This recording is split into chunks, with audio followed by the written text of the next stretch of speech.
What's up, storyteller? I'm Clark Rowanson, the Magic Engineer, and it's time to talk about magic.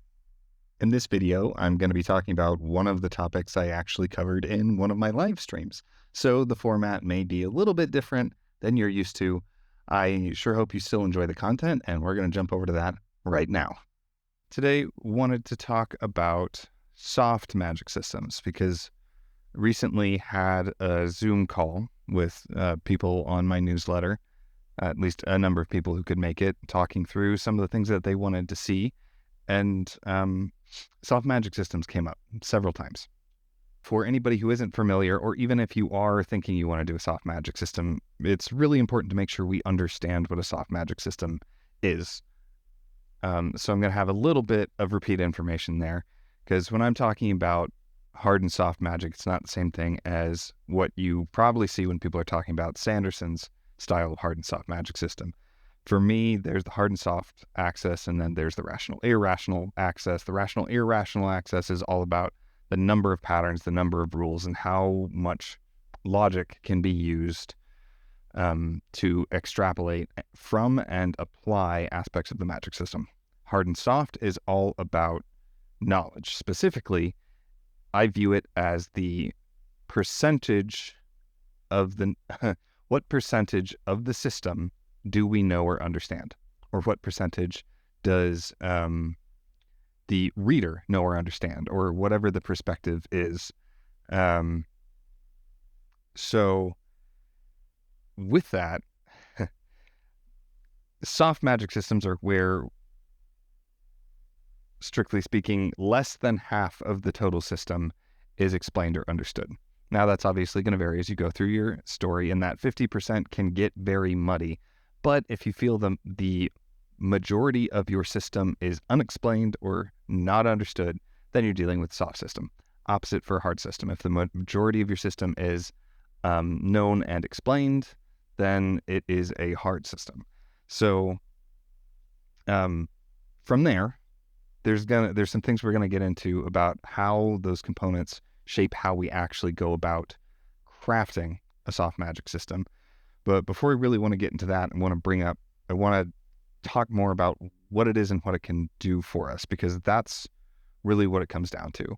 Hard magic systems get used a lot so that characters can solve problems, and for us to really integrate the mechanics of the magic system into parts of our plot or our setting or even our character arcs. Soft systems work a little different. We talked about this before in a previous live stream about solving plot problems, about in order to solve the problem satisfactorily, you need to share the information. So, ergo, if you're not sharing a lot of the information, you aren't going to be able to solve as many plot problems with the magic system, depending on the type of soft magic system you're using.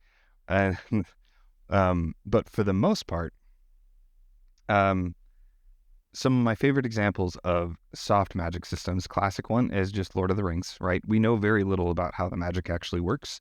It's kind of just there, comes up on occasion, and the core plot of the story pivots around basically a magical MacGuffin, a single part of the magic system, which even that, we only have a vague understanding of what it can do. And you also have movies like Alien, where the alien is the magic system, and there very little is known about how it works, why it works, where it comes from, anything like that. Star Wars, I would argue, is a soft magic system as well, for a slightly different reason, because of just how much there is to know. At no point do we think we have seen all of the tech there is to see in Star Wars, especially when we're looking at tech. It's a soft system. The Force is a bit of a harder system, but even there. Then you have things like Uprooted by Naomi Novik, or, oh yeah, that's a really good one, Alice in Wonderland. Very soft, irrational system. That is an excellent example. Even Lion Witch in the Wardrobe, soft magic. Very soft magic. Black Company by Glenn Cook, if you haven't read that. Darkest Dungeon, if you're into video games, or basically anything that pulls heavily on Lovecraft and those kinds of Lovecraftian horror vibes.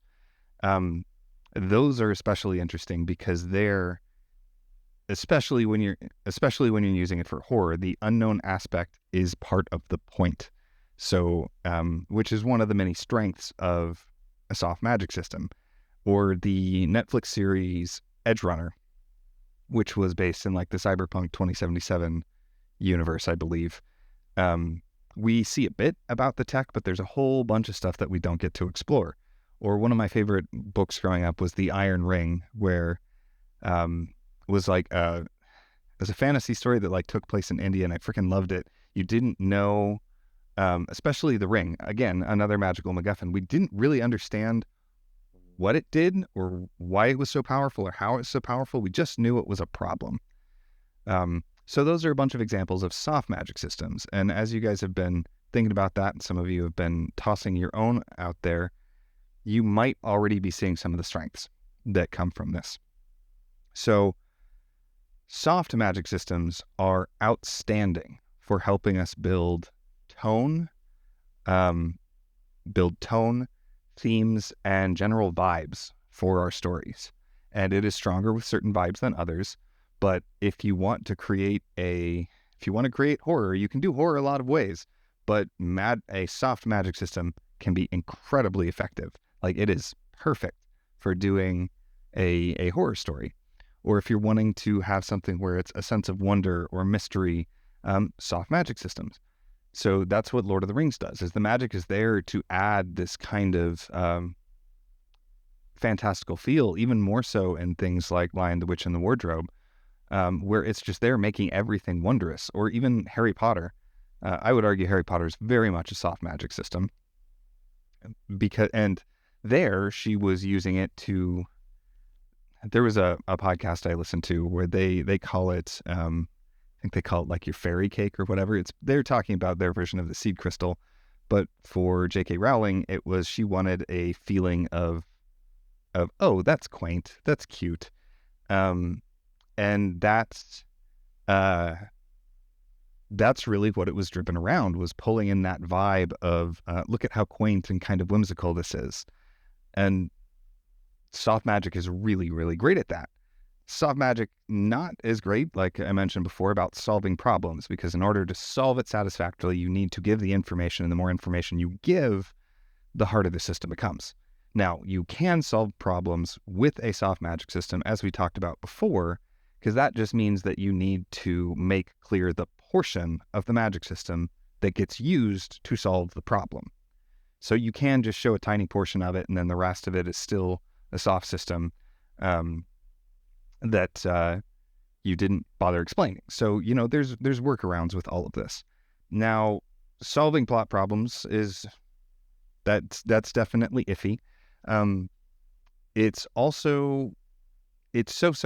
It's kind of middle of the road with causing problems, because you can cause problems with your magic without things really need to make as much sense or be as thoroughly explained, because really all you need to know is the implications and the problem it's causing.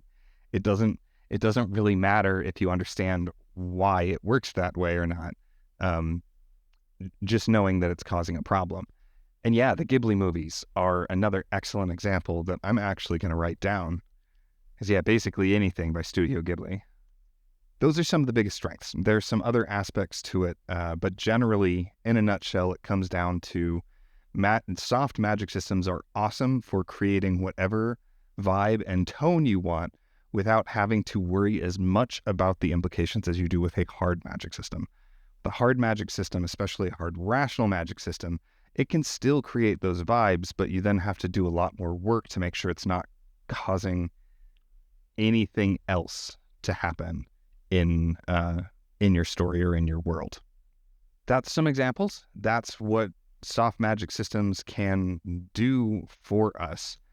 And I feel like I had more that I wanted to say on that scope. That's the other part. Hey, quick break. Just want to say, if you are enjoying this video, please do take a second to like, subscribe, and hit the notification bell. It helps tremendously.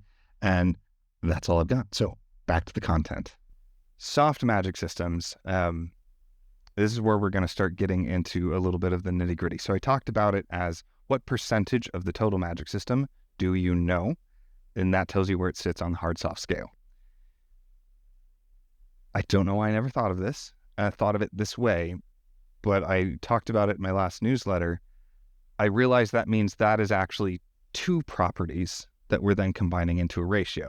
Like, it's even as I'm saying, when I give the definition, I'm defining it as a ratio, and took me a long time to actually think that, well, that means we can separate out the components of the ratio.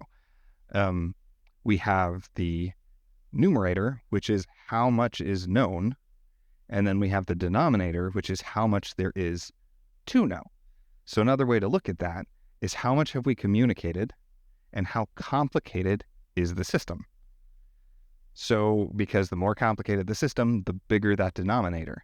The simpler the system, the smaller that denominator. So with a smaller denominator, it takes a smaller numerator to cross the 50% mark. And I realize I'm spouting off a bunch of math stuff, so hopefully nobody's eyes are getting too glazed over. But that's a big part of it. So that's why earlier I was saying it depends on what type of magic system you're doing, what type of soft magic system, because you might have a soft magic system that is relatively simple, but is incredibly obfuscated, like you are providing minimal amounts of information, or you might have one that is very expansive, so giant denominator, and it's so expansive that it doesn't matter how big you make the numerator, it's still going to be a soft magic system. So with that, when you narrow the scope of the denominator and keep it as a soft magic system, you're really focusing in on one specific quirk, one weird thing. That's going to make it feel isolated and unique. And I suppose that's true with hard magic systems. So this is turning into a conversation about the complexity overall, which I did not anticipate. But keeping a simpler system is going to make it feel small scale and more unique. That's the difference between like Alien and even Pitch Black with Vin Diesel. Because with Vin Diesel, there it's still limited to a single planet. Okay, so maybe not Pitch Black. Chronicles of Riddick is a better example. I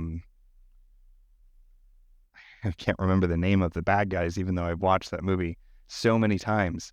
But they have some like weird death, especially their leader has some weird like death magic stuff going on.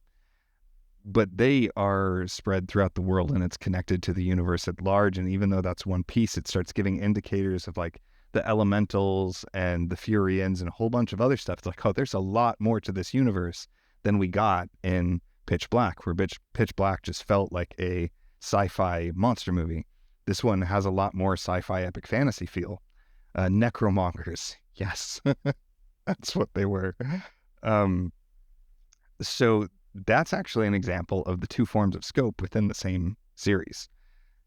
So with that, the bigger the scope, the more difficult it becomes to have it be a hard magic system, which is why you see a lot of soft magic systems in things like urban fantasy, space opera, grimdark grimdark fantasy to an extent, but like high fantasy with lots and lots of magic.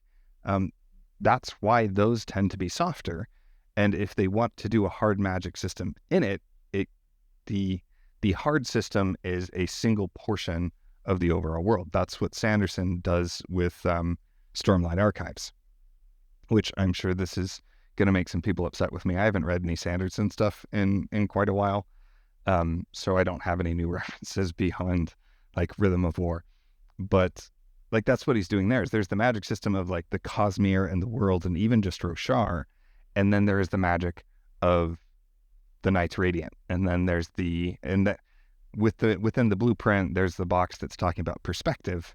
As you shift that perspective, you can scope into just one order of knights, and as you scope in, it makes it easier and easier to make that a hard system because there's less, the denominator gets smaller. So long rambling way of me really trying to say that soft magic systems are excellent for developing a sense of scope, trying to make people feel like this is spread um, all across the world, or there's way more depth and way more for us to see than is ever going to meet the eye. Dresden Files is a big part of that. We learn a lot about individual pieces in Dresden Files, but no matter how much we see and how far we get, it is still clear that there are vast portions of untapped, unexplored parts of this world. I mean, we get to what? It's like, is it book 16 or whatever? And then the Fomor show up and we start dealing with outsiders and the Fomor. And these are things that have not come up at all. And these are entire massive factions that are part of the later portions of the series. And that's another thing that Soft Magic System can do for you. It can be a lot easier to bring things in without it feeling contrived because you've sort of set that expectation from the beginning. But I hope you guys are starting to see what I'm talking about. So one, I'm going to try and sum it up a bit. So if you want to build a soft magic system, a couple of things I think you should do. How I would go about it and what makes most sense to me. So the first thing you need to figure out, well, maybe not the first thing, something you need to figure out at some point is what you are wanting the magic to do for your story. Hard magic systems tend to focus more on what will they do for your characters or specifically for your plot. Like, what specifically will a hard magic system enable? Soft magic systems are more about how will your story and everything feel. So do you want it to be quaint, like Harry Potter? Do you want it to be strange, new, and terrifying, like Alien? Do you want it to be bizarre and overwhelming, like a lot of Neil Gaiman stuff, like Neverwhere or Sandman, where it's just big and in your face and doesn't make a ton of sense, and that's the point. Like, what is the feeling you are trying to get across? What is it you're trying to do with the magic system? If you're actually trying to solve problems with it, you likely need a harder magic system rather than a softer one. But if you really are just going for, I want this feel of whimsy and adventure, like in Lion, the Witch, and the Wardrobe, or another great series is the I think it's like the Awesome Adventures of the Technomage. I'm sure I mashed up some of that, but that's by Mike Thayer. Very fun. Those are books that I would have killed to have when I was like a middle schooler. But there, the magic is there to serve a sense of whimsy above almost everything else. Which, and I know Mike, and I've talked with Mike. He has all of the rules and stuff. He has a lot of that mapped out to the point where he has spreadsheets of the different power levels of the magic system. But none of that comes across to the reader, at least not in what we've seen so far. So that's a great example of an extremely hard rational system for the author, but then he presents it as a soft magic system. And because the way he does that is really trying to emphasize that sense of fantasy, magic, and wonder. Once also figuring out kind of the scope you want of the magic. Once you know what you're wanting it to do for your story, and you know what the scope is, that tells you a ton about the size of the denominator you need. Because if you want that thing where it's an isolated incident, like in Alien, then you know that you need a fairly simple system. If you're wanting something that feels like a world-spanning or epic thing that is just going to be forever have untold depths, that's going to need to be a bigger system. Doesn't mean you need to figure all of it out right away.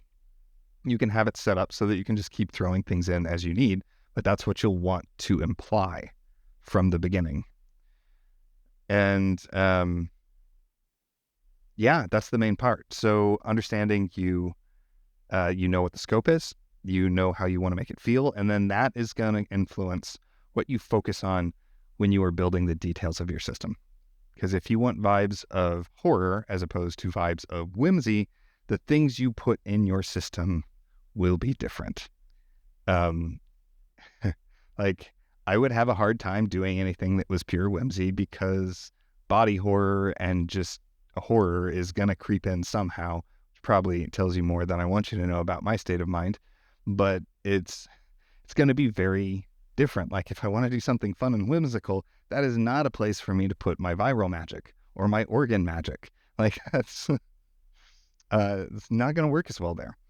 But it is a place where you can put a magic system based on a card game, or a magic system based off of chalk drawings that people make, like in The Arithmetist by Sanderson. Depending on what you're wanting to do with it will shape a lot of what you put in it.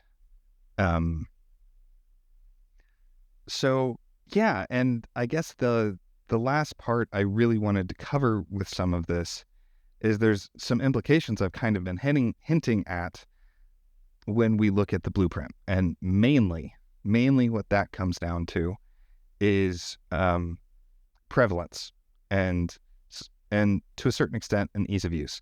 Soft magic system doesn't imply prevalence one way or the other. But one thing to bear in mind is that the greater the prevalence, the easier it is the greater the prevalence, the more likely it is that people will understand the magic system.